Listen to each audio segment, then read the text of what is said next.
pertemuan yang lalu sudah disampaikan tentang hadis yang menjelaskan larangan mencela waktu, karena itu bagian dari mencela Allah Subhanahu wa Ta'ala. Qala Syafi'i wa Ubaid wa ghairuha min al-a'immatin fi tafsiri qawlihi. Imam Asy-Syafi'i, Abu Ubaid dan selain dari keduanya golongan para imam ketika menafsiri ayat a'udzu billahi minasyaitonir rajim la asubudara fa innallaha waddahu. Janganlah kalian mencaci waktu, karena sesungguhnya Allah itu adalah pemilik waktu. Bagaimana Imam Asy-Syafi'i dan Abu Ubaid serta yang lainnya menafsirnya? Karena al-arabu fi janibiyatiha idza asabam siddatun aw bala'un aw nakbatun qalu ya faidadan li ayasnaduna tilkal af'ala ila dari yasubbunar. Orang-orang Arab itu pada masa jahiliyah, masa jahiliyah itu populer as yang dinamakan dengan masa jahiliyah adalah hablal as, yaitu sebelum diutusnya Nabi Muhammad Sallallahu Alaihi Wasallam. Itu namanya zaman jahiliyah, zaman sebelum diutusnya Nabi Muhammad Sallallahu Alaihi Wasallam.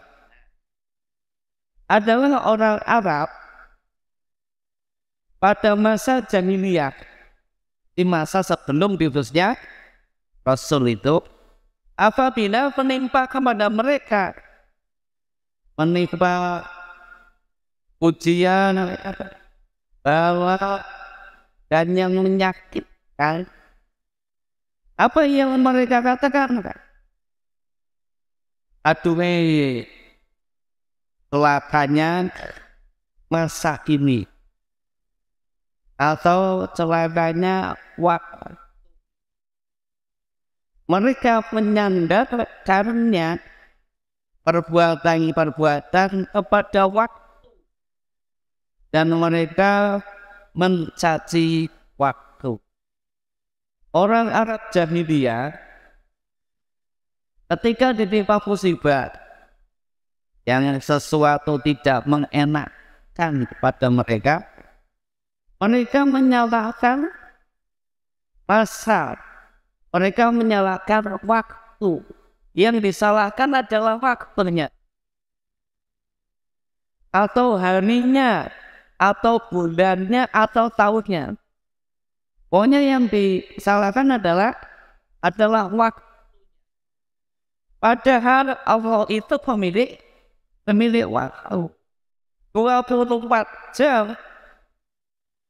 Dari dulu sampai hari kiamat kelak, yang mengatur waktu adalah Allah. Kalau kita menyalahkan satu saja waktu, maka kita termasuk bagian menyakiti Allah.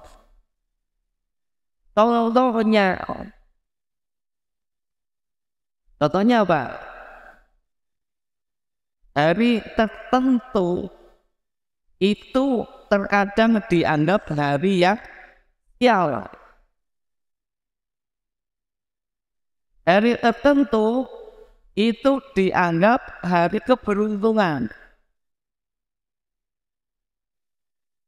Kalau Allah yang membuat waktu, kemudian ada keberuntungan dan ada kesialan, kalau memang demikian, kira-kira Allah adil nggak dengan waktu?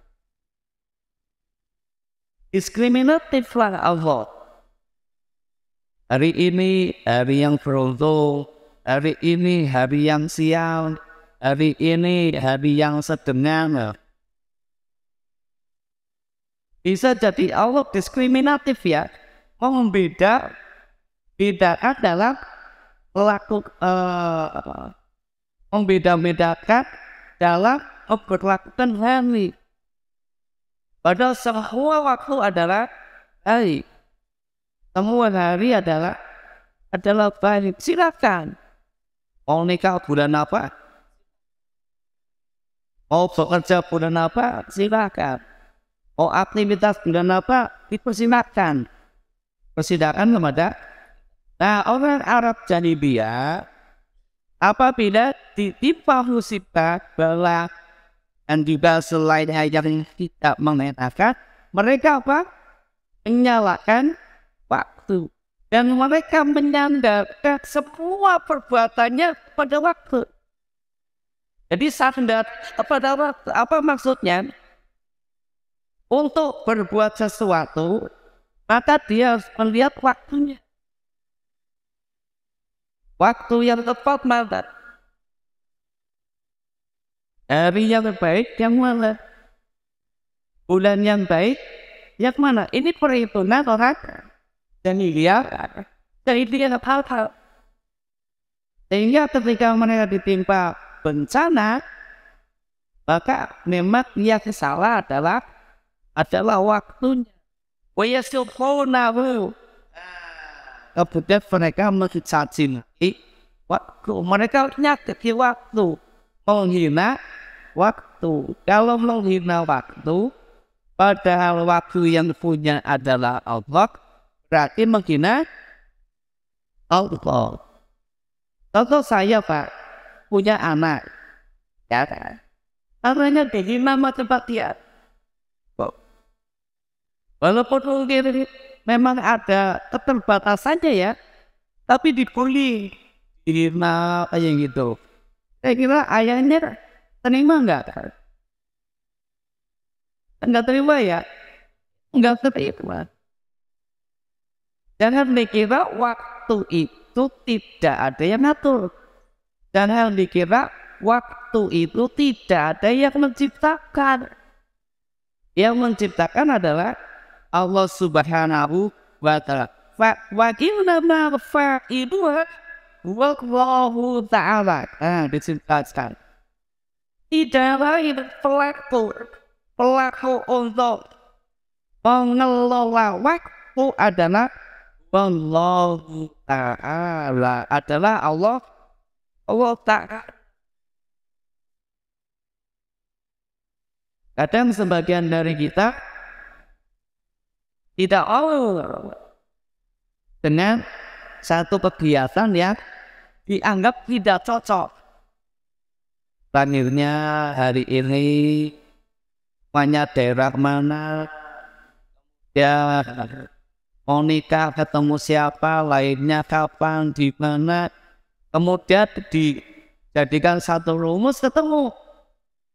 Nah, kemudian setelah ketemu, dia punya perhitungan, ada Mary siap untuk nikah. Ya, ada harisnya untuk nikah, tidak mau. Nah, kenapa saya menyampaikan demikian? Saya pernah mengantar rombongan untuk ya lamaran sekaligus merumuskan waktunya. Nah, ternyata ini nggak boleh, ini waktunya kesial untuk nikah. Nah, akhirnya tidak ada kesepakatan waktu. Ya pulang nanti rembukan lagi. Ya saya tidak mau ya sudah rembukan sendiri saja kayak gitu. Nah, apa maksudnya?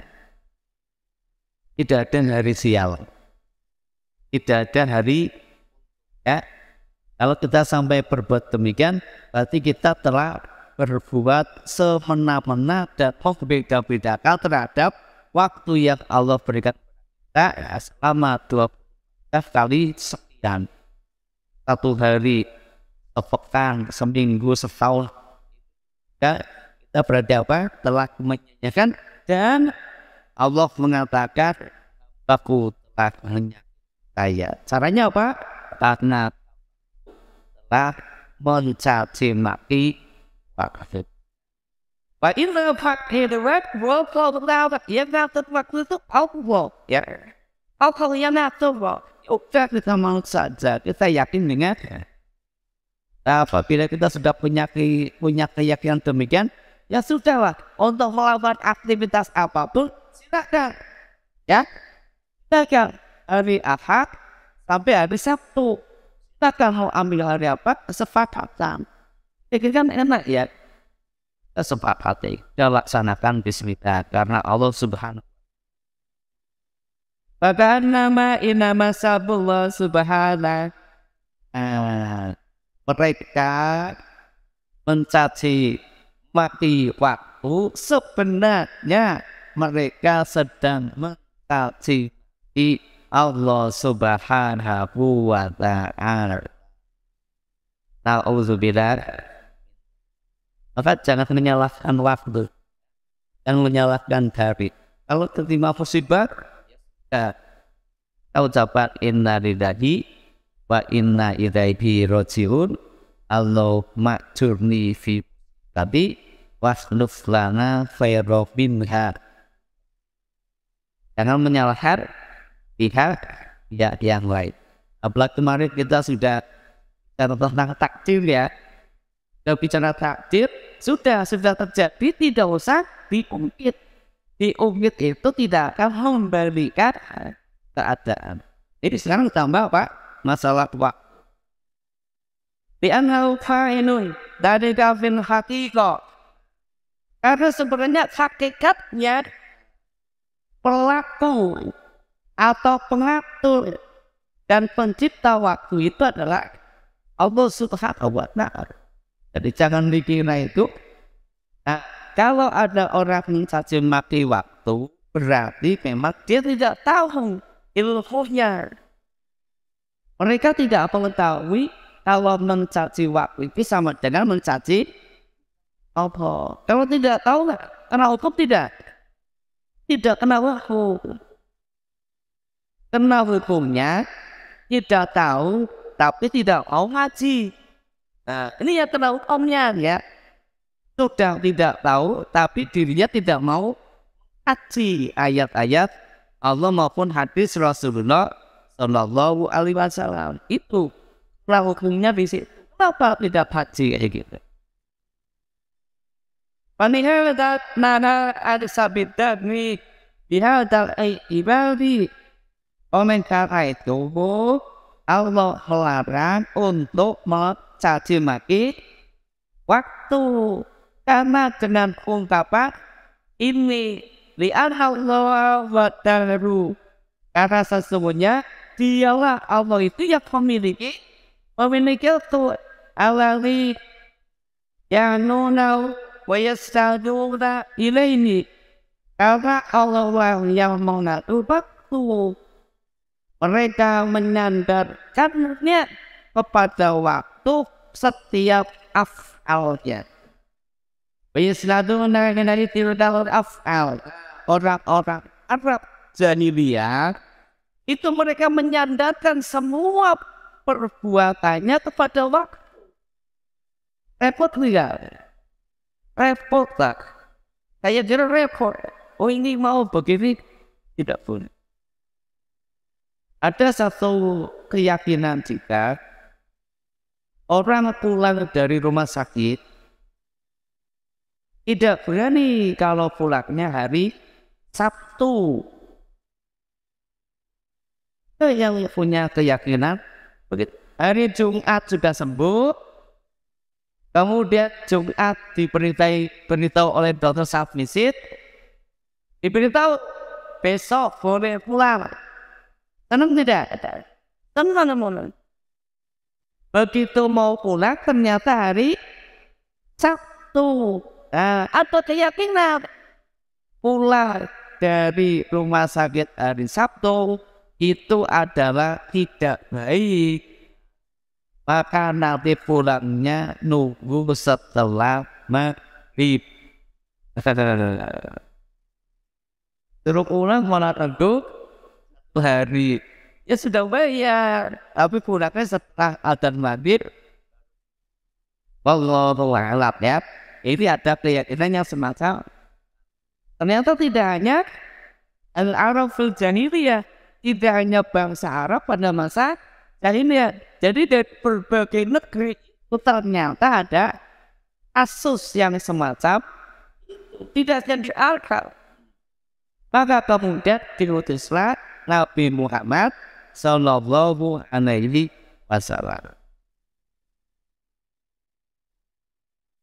Ada asal mengira tafsir wal moral wal tafsir yang terbaik. Jadi tafsirnya begitu ya, yang baik. Jadi hal itu menunjukkan kondisi sosial budaya orang Arab sebelum diutusnya Nabi Muhammad Sallallahu Alaihi Wasallam. Waqad bayyana ma'na fil hadisi bi qali uqallibul laila wa nahara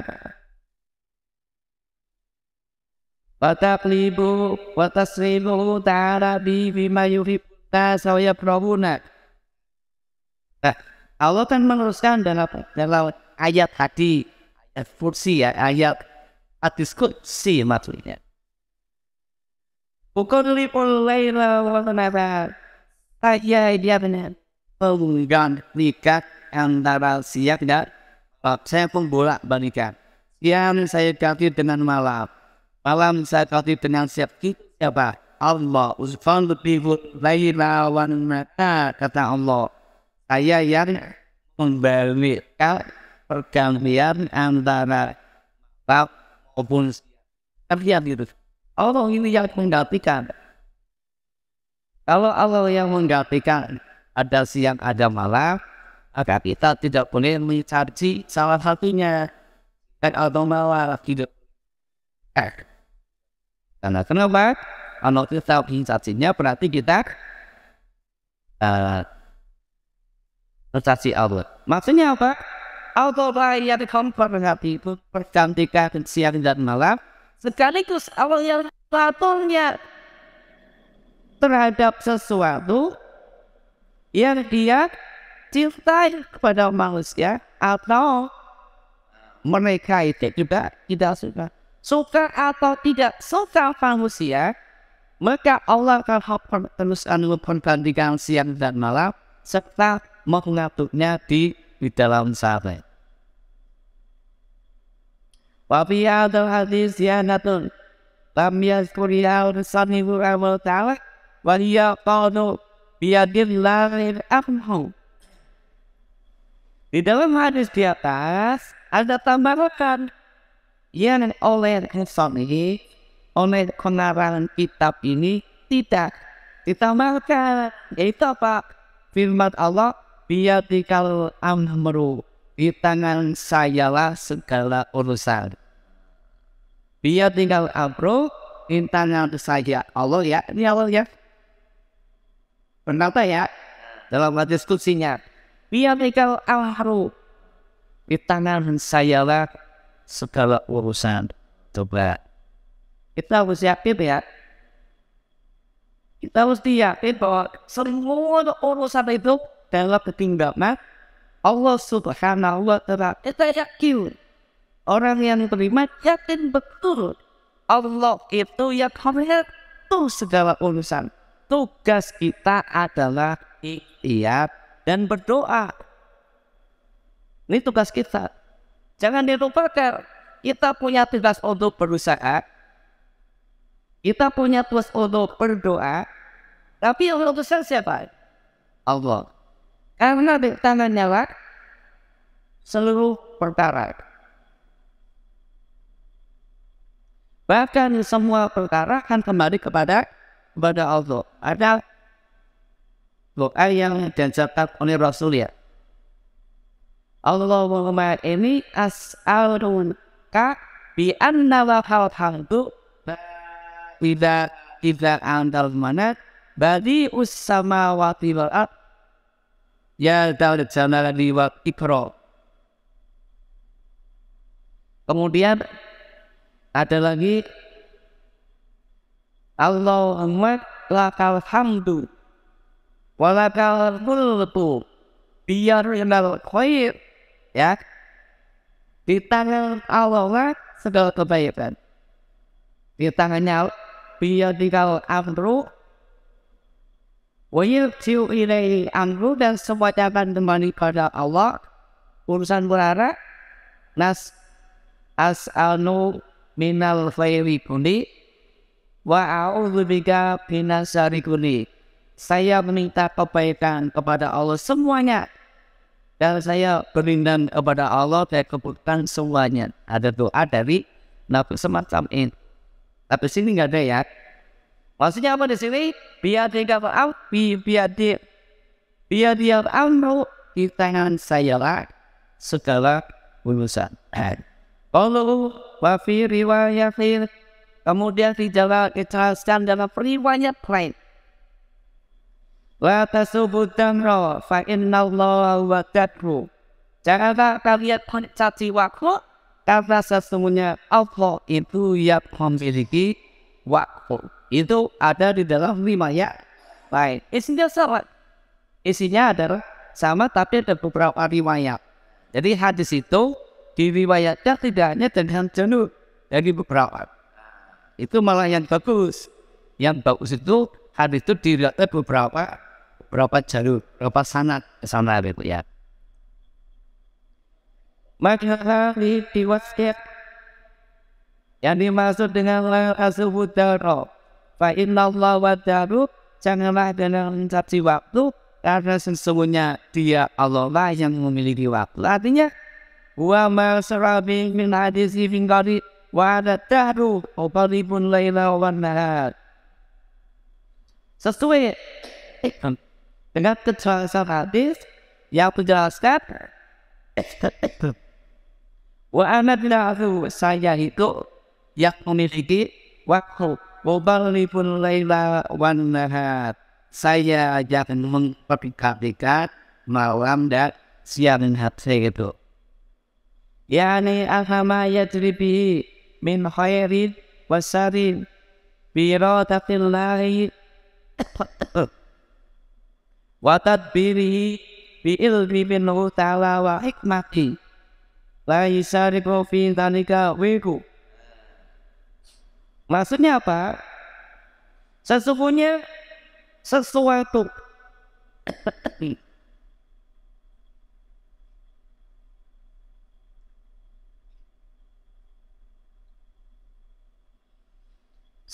itu akan berjalan pada setiap pagi itu min khairi wa syarrin, ada kebaikan, ada keburukan, biradatillahi, semuanya karena kehendak dari Allah. Karena memang ada kebaikan, ada keburukan, tetapi Allah tidak menetapkan ini hari buruk, ini hari baik, tidak ada.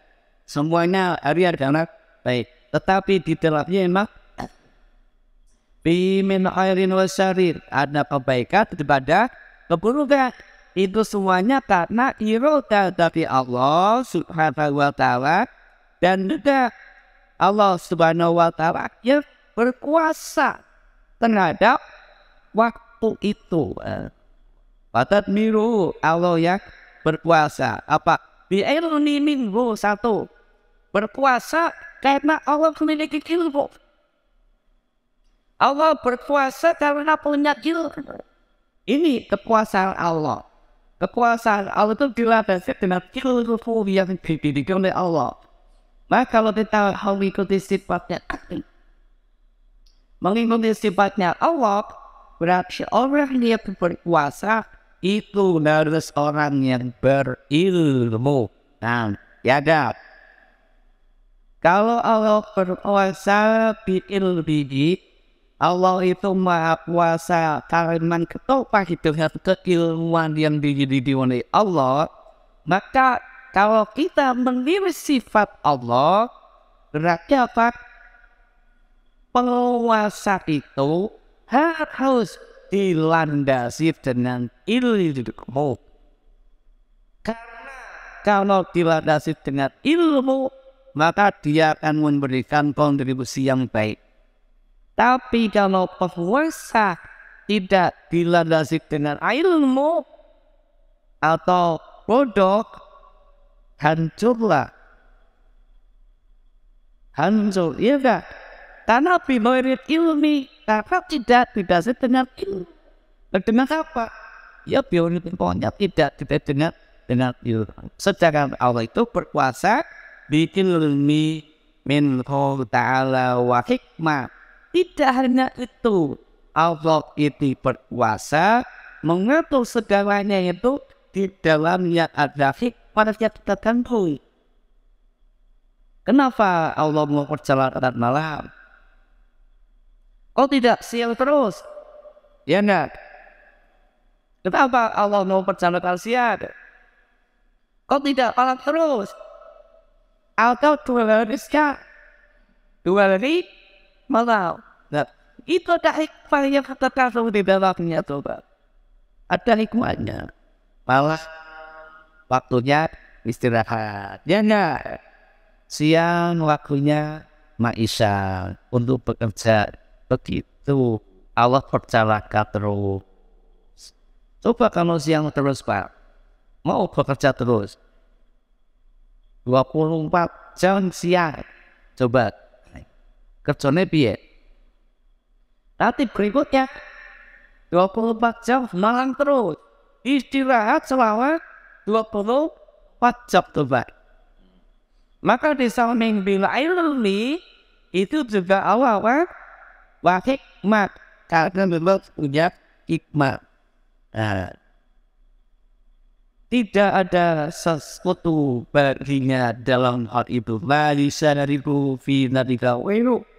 Ketika Allah mengatur waktu, ketika Allah mau pergerakan waktu itu tidak berserikat dengan siapapun.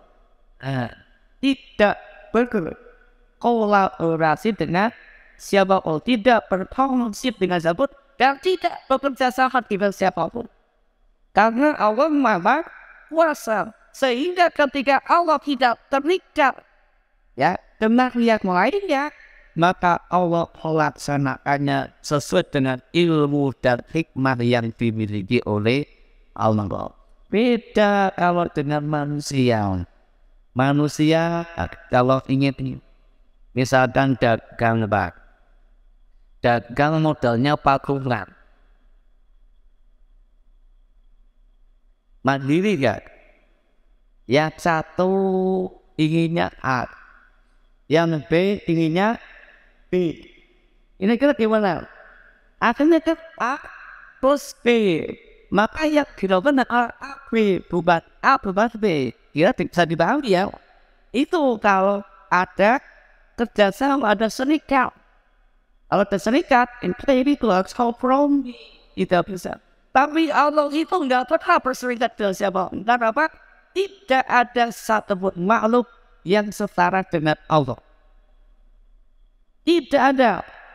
Maka tidak mungkin Allah berserikat dengan selain Allah. Maka Allah mandiri, berkuasa sendiri, mengatur dan memperjalankan waktu. Di siang dan malam Allah jalankan. Coba kalau Allah kemudian berserikat dengan yang lainnya, yang satu ingin siangnya 2 hari, yang Allah inginnya malamnya 2 hari. Terus bagaimana? Inilah di antara sifat Allah itu adalah berkuasa atas segalanya, mengatur segalanya karena kemampuan ilmu yang dimiliki dan juga karena memiliki hikmah yang terkadang dilihat oleh makhluknya setelah sekian waktu itu terjadi. Lanjut ya, gimana ini? Masa anak wama lam yakun. Apa yang Allah kehendaki terjadi. Wama lam yakun. Dan apa yang Allah tidak kehendaki lam yakun, tidak mungkin terjadi. Kita yakin itu. Kenapa? Karena Allah berkuasanya tunggal. Allah tidak berserikat dengan siapapun. Maka apabila Allah berkehendak terjadi. Kalau tidak berkehendak tidak jadi. Beda dengan manusia, tadi ada 2 pedagang yang apa? kerjasama, patungan, silka, A sama B. Ketika A menginginkan sesuatu, tapi B tidak menginginkan sesuatu, terjadi tidak? Gontok-gontok, tidak bisa. Ya, B tidak menginginkan sesuatu, tapi itu meminta sesuatu. Bagaimana? Apa yang terjadi? Kacau. Tapi kalau Allah, karena Allah Maha Kuasa secara tunggal, ketika Allah berkehendak, pasti kehendaknya terwujud. Sebaliknya, ketika Allah tidak menghendaki sesuatu, maka tidak mungkin hal itu terjadi. Ini yang harus kita punya keyakinan kepada Allah. Masya Allah bukan, wa ma lam yasha lam yakun. Yakin kepada Allah. Kita sudah yakin kepada Allah, itu bagian dari kualitas iman seseorang. Kalau iman seseorang kuat, maka menggantungkan kepada Allah kuat. Dia yakin kalau Allah berkehendak pasti terjadi. Tapi kalau Allah berkehendak tidak mungkin terjadi. Maka adalah urusan Ishak, dalam urusan yakin dengan Allah. Jangan ragu-ragu, jangan pesimis, laksanakan. Gitu ya. Laksanakan, karena kalau Allah berkehendak itu pasti terjadi. Tidak ada yang bisa menolak. Jika Allah berkehendak, seluruh manusia dan makhluk maut yang ada menolaknya tidak akan mengganggu terwujudnya kehendak daripada Allah. Begitu juga ketika Allah tidak menghendaki sesuatu, tetapi seluruh manusia mengupayakan, mengupayakan agar terwujud sesuatu, tapi Allah tidak berkehendak. Jadi kalau orang yang beriman sudah percaya dengan takdir itu ayem. Dapat apapun, ayem. Wali kotanya siapapun, ayem. Presidennya siapapun, kita mau berusaha bebasnya ya. Kita berusaha, tapi Allah ya memutuskan. Di sini jelasnya, masyaallah wa malam yasa, lam yakun. Apa yang Allah mendapat terjadi dan apa yang tidak mungkin terjadi. Fal-wajibu inda dzati. Nah, apa kewajiban kita sekarang? Kalau Allah berkehendak pasti terjadi. Jika Allah tidak pernah terjadi, maka kewajiban kita adalah tobat. Hamidahu fi halatain. Yang pertama adalah bertakbir kepada Allah. Maksudnya apa? Memuji Allah dalam dua kondisi. Apa tadi dua kondisinya? Baik dalam syarut maupun khairul. Ketika kita mendapatkan kebaikan atau mendapatkan keburukan, kita tetap memuji kepada Allah, tetap mengucapkan alhamdulillah. Kewajiban kita yang pertama ya. Baru yang pertama, wajibu inda dzalik hamidau fil tugas kita, kewajiban kita adalah bertasbih kepada Allah Subhanahu wa ta'ala. Maka perbanyaklah kalimat takbir, ya. Perbanyaklah kalimat takbir. Alhamdulillah, saya bisa ke masjid dengan naik sepeda motor. Kalau naik sepeda online, alhamdulillah bisa ke masjid naik sepeda online. Kok jalan kaki? Alhamdulillah saya bisa ke masjid jalan kaki. Daripada tetanggaku tidak bisa jalan. Yang datang ke sini diantar ya, didorong pakai sinodra, bersyukur alhamdulillah masih bisa datang ke masjid. Daripada tetanggaku tidak bisa datang ke masjid, kemarin sudah diantar ke kuburan. Inilah perintah Allah yang wajib adalah kita selalu memuji Allah fil halatain, dalam dua kondisi, khairun wa syarrun. Dalam keadaan baik kita memuji Allah, dalam keadaan buruk juga memuji kepada Allah Subhanahu wa ta'ala. Wallahu a'lam bishawab. Astaghfirullahaladzim. Subhanakallahumma wa bihamdika asyhadu an la ilaha illa anta astaghfiruka wa atubu ilaik. Wassalamualaikum warahmatullahi wabarakatuh.